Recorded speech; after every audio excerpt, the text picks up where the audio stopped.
Bonsoir et bienvenue en ce mardi 18 mai 2021. Et nous en sommes arrivés ce soir à la méditation numéro 424 et plus particulièrement à la méditation numéro 138 dans le livre de l'Apocalypse que nous méditons depuis le début de cette année, 1er janvier de cette année 2021. Avant de poursuivre dans notre méditation du soir, prions. Père, dans le nom de Jésus, bien-aimé Saint-Esprit, nous venons humblement devant toi, afin que nous nous reposions en toi. Oui, nous faisons notre part, comme tu nous le demandes, nous devons toujours être dans l'action. Mais, comme c'est le cas ce soir, nous venons juste de rentrer, et tu le sais, on est transparent. Tu vois tout, tu sais tout, tu connais tout, tu peux tout. Et oui, nous venons de rentrer, juste eu le temps de s'asseoir et nous méditons ta parole. Mais même si nous n'avons pas eu le temps de plonger nos regards complètement comme nous le voulions, dans ta parole de vie, toi tu vis en nous. Et le principal, c'est cela. Ce n'est pas une parole d'homme qui est important, c'est ta parole de vie. Et comme tu le dis, cherchez premièrement le royaume et la justice de Dieu, et tout le reste vous sera donné par-dessus. Alors nous la cherchons encore ce soir, parce que nous voulons. Nous avons soif de toi, et nous voulons, tellement nous en avons besoin, de tes enseignements, Père. Dans le nom de Jésus, merci, bien-aimé Saint-Esprit. Amen. Alors, nous continuons dans notre méditation, dans la lettre de notre Seigneur à l'église de Sardes, comme nous avons maintenant pris habitude, et dans la vision large de tous ces faux prophètes, de ces divinités connues ou inconnues, de nom, mais qui sont toujours les mêmes aujourd'hui, sous une autre forme. Et nous méditons depuis quelques méditations sur les témoins de Jéhovah. Cela nous a été montré, donné à un moment donné, et le but de cela, ce n'est pas de tirer à boulet rouge sur les témoins de Jéhovah, par exemple, mais c'est de mettre en lumière leur enseignement humain, notamment du fondateur, dont nous avons parlé sur Russell, et surtout ceux qui ont succédé, des hommes qui ont voulu, qui ne voyaient qu'eux. Aujourd'hui, ils n'ont plus des hommes en tant que responsables, mais un groupe d'anciens, comme ils disent, et qui est là-bas, à la Watchtower, la tour de la garde, mais qui, au travers de leur Bible, qui ne représente, selon quelqu'un qui a passé 30 ans là-bas, Monsieur Schnell, qui a passé 30 ans, et qui nous dit, la Bible qu'ils ont créée, humainement parlant, ne reprend que 6% des Saintes Écritures. Et c'est ce que nous, au travers de différents points importants, nous ne passons pas tout en vue, mais des points importants, nous voyons ce qu'ils disent, un peu comme le serpent à Adam et Ève, c'est-à-dire une part de vérité, c'est-à-dire un verset pris dans la parole et qui est une vérité, et derrière la demi-vérité, le mensonge qui vient, la façon de contourner les choses. Et nous avons vu hier justement, quand on retranche ou quand on ajoute quelque chose à la parole, les conséquences. Je vous renvoie sur la méditation d'hier et sur les versets, notamment ces versets 18 et 19, de ce dernier chapitre du livre de l'Apocalypse, le chapitre 22, qui est clair à ce niveau-là. Et hier, nous avions vu, ce qu'il disait sur la divinité de notre Seigneur Jésus-Christ, sur la divinité, ce qu'il pensait. Et notamment, le fait qu'il prenait le verset de la parole, comme il est écrit, au commencement, dans Jean chapitre 1er, lorsqu'il est dit, au commencement, la parole était, alors qui est un petit peu différente selon les versions, mais c'est cela, et la parole était avec Dieu, avec un D majuscule, le Père. Et la parole était Dieu avec un petit d. Et donc, et même en version anglaise qui a précédé, bien sûr, dans la Bible des témoins de Jéhovah, bien sûr, la version française, c'est même écrit, quand on l'a traduit, eh bien c'est « Et la parole était un Dieu » avec un petit d. C'est-à-dire une divinité parmi tant d'autres. Et cela nous rappelle, bien sûr, tout ce que nous avons médité tout au début, eh bien, sur l'environnement religieux, eh bien, de l'église de Sardes avec toutes ces divinités. Donc, nous en sommes en plein dedans. Reprenons, eh bien, la parole de notre Seigneur, ce qu'il a dit à Jean d'écrire afin que cela soit distribué non seulement à l'église de Sardes, mais aux autres églises, à l'église au travers comment dirais-je, les siècles, et à nous aujourd'hui, quand il nous dit bien sois vigilant, hein, sois vigilant afin de ne pas avoir que le renom, mais d'avoir la lumière, moi en toi et toi en moi. Et il nous dit au verset 3 et au verset 4, enfin surtout, eh bien oui, au verset 3 et au verset 4, on va les reprendre ces deux versets. Rappelle-toi donc comment tu as reçu et entendu la parole, garde-la et repens-toi. Toujours cette main tendue de la part de notre Seigneur. C'est ça qui est formidable. Si tu ne veilles pas, c'est-à-dire si tu ne fais pas attention, si tu te détournes de la parole, si tu y ajoutes ou si tu retires des choses, si tu ne veilles pas, je viendrai comme un voleur et tu ne sauras point à quelle heure je viendrai te surprendre, c'est-à-dire sur toi. Cependant, tu as à Sardes, mais c'est la même chose qu'il nous dit à nous aujourd'hui. Cependant, tu as à Sardes quelques hommes qui n'ont point, quelques noms. Hein, c'est pas simplement homme en tant qu'homme, hein, c'est être humain, mais des noms. Hein, c'est ça que ça veut dire en grec. Quelques hommes qui n'ont point souillé leurs vêtements, c'est-à-dire contaminé leurs vêtements. Ils marcheront avec moi en vêtements blancs parce qu'ils en sont dignes. Franchement, après ce que nous avons vu hier, eh bien, sur ce que ferait notre Seigneur, eh bien, pour ceux qui n'auront pas été trouvés dignes, qui ont souillé leurs vêtements, non seulement ils ne marcheront pas avec notre Seigneur, ça c'est clair, mais quand on voit ce qu'il est dit, eh bien, il est bon que nous soyons trouvés vigilants, veillants à toutes ces fausses doctrines, hein, et notamment, eh bien, nous allons poursuivre sur les témoins de Jéhovah, parce qu'ils sont partout, et ils font du mal. Et le but, c'est au travers de tout ce que nous voyons, entre ce qu'ils disent et la parole, ce qu'elle dit, la vérité, eh bien, que nous ne soyons pas dupes, eh bien, si nous nous trouvons en face de ces personnes. Mais que l'on puisse prier pour eux, en mettant l'accent sur, oui, mais est-ce qu'on vous a dit que, hein? Il est écrit. Et là, ou ils écouteront, ou ils n'écouteront pas. Mais vous aurez fait votre part. On aura fait chacun notre part. Alors, pour poursuivre, bien, entre ce qu'ils ont dit, c'est-à-dire de remettre en question la divinité de Jésus-Christ, et ça c'est clair, on l'a vu en introduction, sinon je vous laisse réécouter la méditation d'hier. Que dit la Bible en face de de cette hypocrisie, non pas hypocrisie, mais de cette hérésie? Regardons ce que dit la parole dans, justement, le livre de Jean, l'évangile de Jean, au chapitre 1er, évangile de Jean, chapitre 1er, verset 18.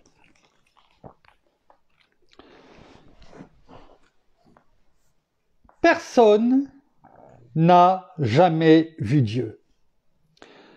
Dieu le Fils,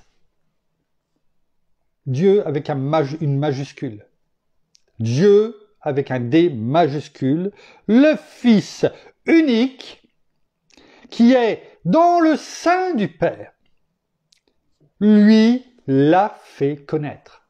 Voyez, lorsque ils disent que et la parole était un Dieu, en version anglaise, hein, c'est ce qui est dit, était un Dieu avec un petit D, et la parole en face dit « Personne n'a jamais vu Dieu ». Dieu, avec un D majuscule, le Fils unique, qui est dans le sein du Père, lui l'a fait connaître. Ça montre quoi?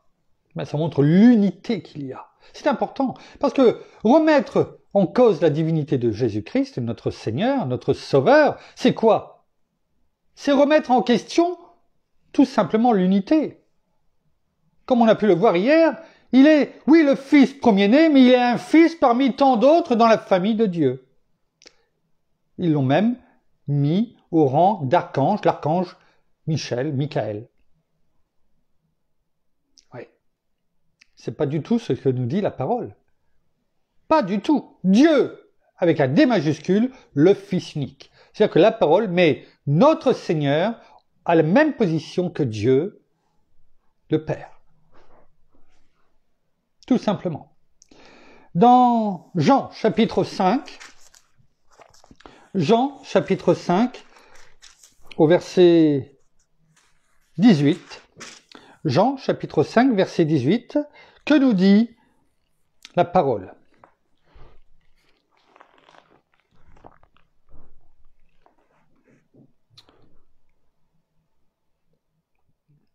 On peut même prendre le verset 17 pour qu'on comprenne. Là, notre Seigneur, c'est lui qui parle, et après avoir guéri l'infirme de Bethesda, à la piscine de Bethesda, il y a eu toutes les accusations des Juifs, et là, le Seigneur, à partir du verset 17 de ce chapitre 5, eh bien, défend ses actions. C'est intéressant. C'est intéressant parce que on pourrait dire, est-ce qu'on a besoin de défendre quelquefois sur ce que l'on dit, quand on témoigne de notre Seigneur, est-ce que l'on a besoin de défendre si la personne en face, eh bien, ne croit pas ou accuse, enfin, qu'importe. Là, le Seigneur, notre Seigneur Jésus lui-même, défend ses actions, c'est-à-dire les guérisons, etc., qu'il a faites. C'est une aparté, mais c'est intéressant, ça répond. Tout cela nous permet d'avoir de l'eau à notre moulin, comme je disais, pour savoir comment nous devons avancer pas à pas. Et là, le Seigneur, eh bien, Jésus répondit donc à tous, eh bien, ces pharisiens, toutes ces personnes qui l'accusaient notamment d'avoir guéri. Toujours pareil, les jours de sabbat, aussi de se dire que Dieu était son Père. Hein, et ça tournait toujours autour de la même chose. Hein. Et là, Jésus leur dit, « Mon Père travaille jusqu'à présent. » C'est-à-dire, en fait, jusqu'à ce que je vous parle, mon Père travaille, jour par jour, tous les jours. Il travaille jusqu'à présent. C'est-à-dire que, tant que je vous parle, et c'est le cas encore aujourd'hui, le Seigneur, par notre bien-aimé Saint-Esprit, nous parle, nous enseigne. Et notre Père travaille toujours. Au travers de notre Seigneur Jésus, par notre bien-aimé Saint-Esprit, en ce qui nous concerne. Mon Père travaille jusqu'à présent, moi aussi, je travaille. Ça veut dire aussi pour nous, c'est intéressant, je ne l'avais pas remarqué auparavant, mais c'est intéressant, pourquoi? Parce que, est-ce qu'on doit laisser le Seigneur tout faire? Et puis attendre? Il y a un dicton qui dit, aide-toi, et le ciel t'aidera. Hein, c'est bien ça. Hein, voilà. C'est-à-dire, fais les choses de tes propres forces, et puis le ciel t'aidera, il viendra à ton secours. Alors, bien sûr, on sait très bien que ce n'est pas par nos propres forces, eh bien, que les choses seront envoyées. C'est parce que nous ferons, eh bien, des œuvres, les œuvres que Christ, notre Seigneur, que toutes ces œuvres, ces bonnes œuvres préparées d'avance, avant la fondation du monde, afin que nous y entrions, que nous les fassions, que nous les pratiquions. Et c'est ça qui importe et qui est, comment dirais-je, un parfum de bonne odeur pour notre Père et pour notre Seigneur. Et c'est pourquoi, eh bien, nous devons quand même être dans cette action. Nous devons, comme le Seigneur nous le montre ici, ben, mon Père travaille, donc moi aussi je travaille. Donc nous devons être dans l'action. On l'a déjà dit souvent, mais c'est intéressant de le rappeler. Verset 18. À cause de cela, donc de ce qu'il vient de dire là, mon Père travaille jusqu'à présent, moi aussi je travaille. À cause de cela. Les Juifs, le peuple de Dieu, hein, les Juifs cherchaient encore plus à le faire mourir. Non seulement parce qu'il violait le sabbat, on en a parlé tout à l'heure, mais parce qu'il disait que Dieu était son propre Père. se faisant ainsi lui-même égal à Dieu. Voilà ce que dit la parole.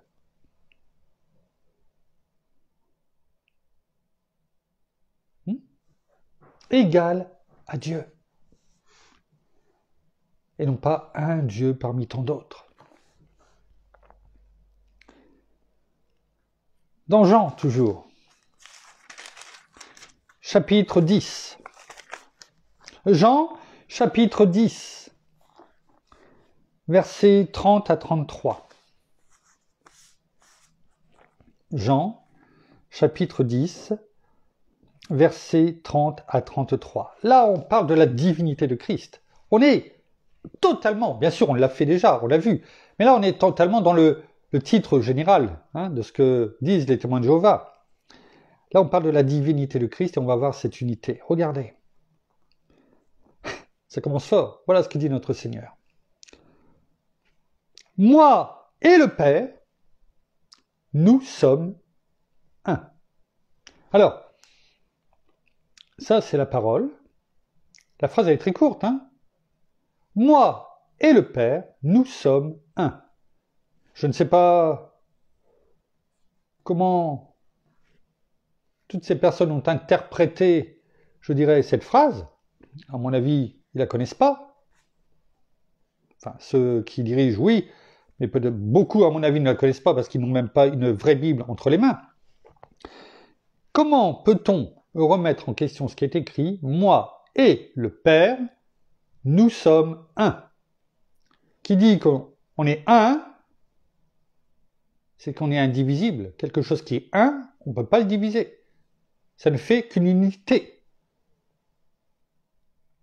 Que cela soit difficile à comprendre pour certains, c'est une chose, mais on ne peut pas utiliser la parole, ou du moins extraire ces paroles, parce que c'est le cas, c'est ce qu'ils ont fait, en disant que, eh bien, non, notre Seigneur, c'est un enfant, c'est peut-être le premier-né, mais c'est un enfant parmi tant d'autres.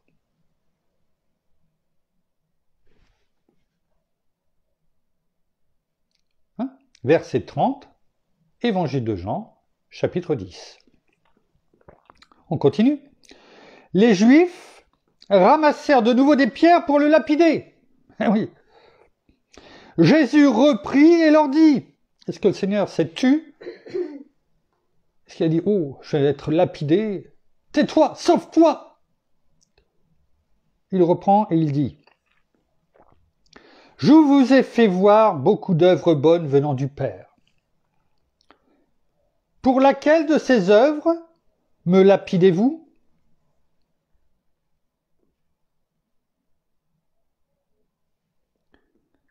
Les Juifs lui répondirent, ce n'est pas pour une œuvre bonne que nous te lapidons, mais pour un blasphème. Et parce que toi, qui es un homme, tu te fais Dieu, des majuscules,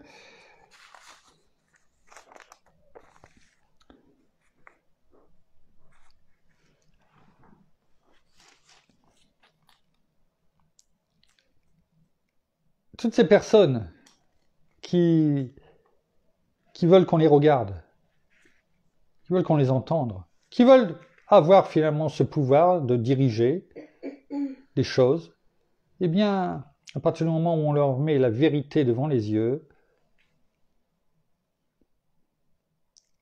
mais ils se mettent en colère. Alors je ne dis pas que tout le monde aujourd'hui prend des pierres et puis veulent les lancer sur nous, c'est pas ça.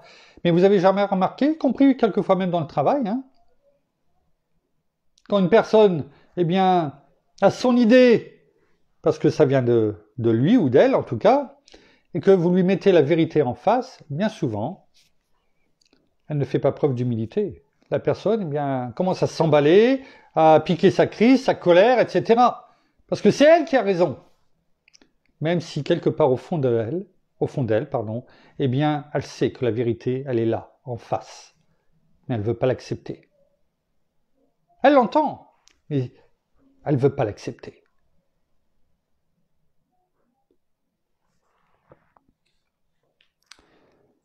Dans Jean, toujours, chapitre 14.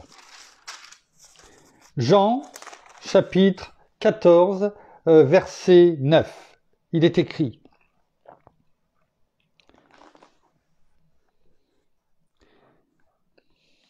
Et là, bien sûr, c'est lorsqu'il dit à Thomas et à Philippe qui cherchent le chemin, enfin, parce que le Seigneur leur a dit au verset 6, « Moi, je suis le chemin, la vérité et la vie, et nul ne vient au Père que par moi. » Il demande, « Oui, mais montre-nous le chemin. » Et là, il leur répond.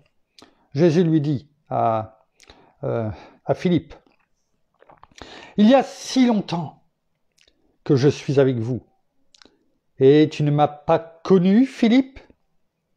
Celui qui m'a vu a vu le Père. Comment dis-tu, montre-nous le Père. » Là, le Seigneur nous dit, tu m'as vu, Philippe. Tu as vu le Père. Et cela conforte la parole lorsqu'il est dit, moi et le Père, nous ne sommes qu'un. Nous ne faisons qu'un. Il y a l'unité.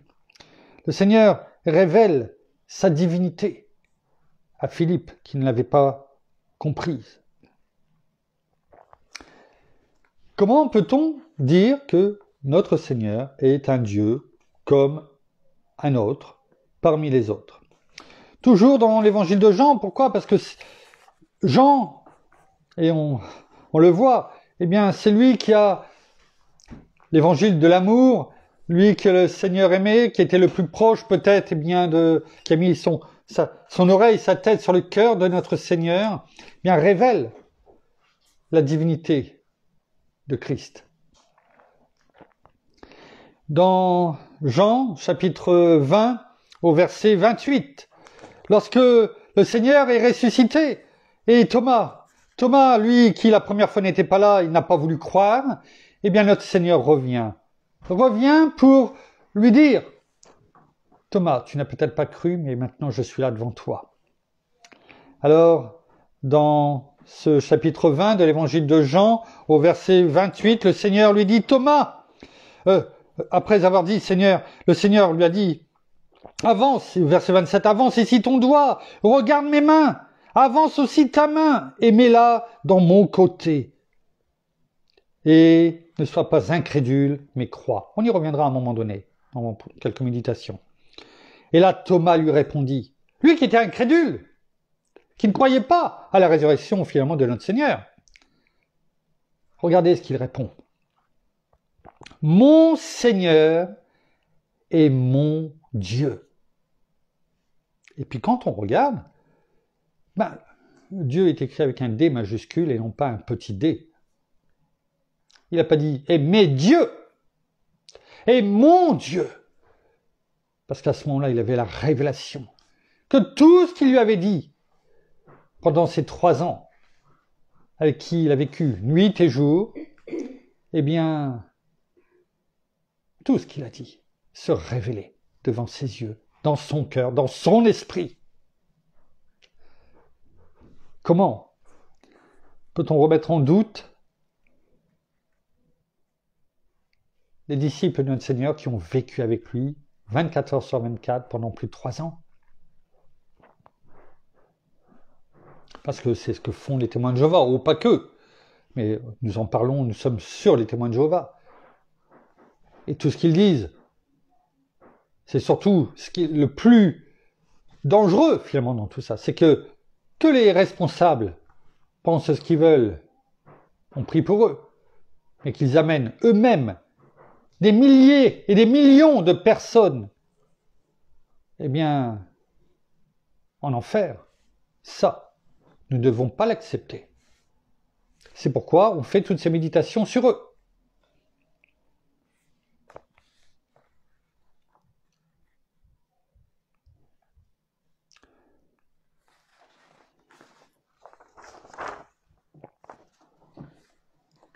On va essayer au moins de finir sur ce sujet. Dans le livre des Hébreux, dans Hébreux,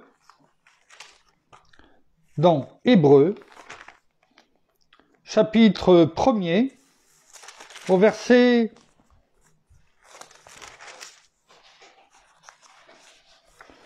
Hébreux. On va pas prendre ce... parce que c'est un peu plus long et il y avait des choses que j'avais vues. Alors, plutôt que de prendre et et de le bâcler, ce n'est pas du tout ce que nous sommes appelés à faire. Le but, ce n'est pas d'aller vite, mais d'avancer et d'apprendre. Eh bien, nous allons nous arrêter là ce soir, parce que c'est un peu plus long ce verset-là, et il y a beaucoup de révélations.